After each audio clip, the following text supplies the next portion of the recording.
छात्रों की गूंज या कार्यक्रमाला पैसों की गूंज म्हणणाऱ्या भारतीय जनता पार्टीने दाखवून दिलं, सिद्ध केलं, की त्यांच्याकडे इंटेलेक्चुअल बँक्रप्सी किती आहे.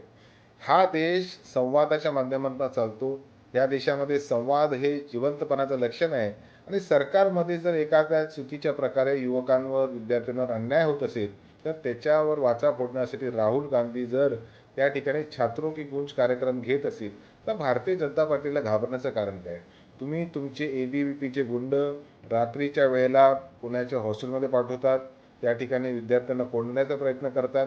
तर आज तुम्ही म्हणता, की ह्या ठिकाणी छात्रों की गूंज नव्हे, तर ते पैसों की गूंज आहे. मला भारतीय जनता पार्टीला असं विचारायचं आहे, की जंतर मंतरमध्ये जेव्हा हेच युवक तुमच्या सरकारच्या विरोधात बसले होते, नीट पेपर फुटीच्या प्रश्नावर शिक्षण मंत्र्याचा राजीनामा मागत होते, तेव्हा तुम्हाला का ह्या युवकांची आठवण आली नाही?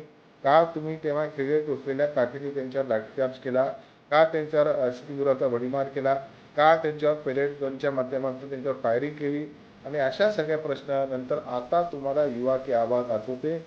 त्या ठिकाणी पुण्यामध्ये झालेल्या घटनेचा तीव्र निषेध राष्ट्रवादी काँग्रेस पार्टी शरदचंद्र पवार करते. ए-बी-व्ही-पीच्या गुंडांना आवरण्याचं काम पोलिसांनी करण्याची आवश्यकता आहे.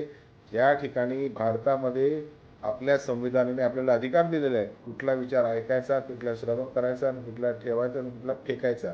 त्याच्यामुळे आता देशातल्या युवकांनी भारतीय जनता पार्टीचा विचार फेकण्याचा निर्णय घेतला आहे आणि म्हणूनच भारतीय जनता पार्टीचे धाबे दणाणलेले आहेत.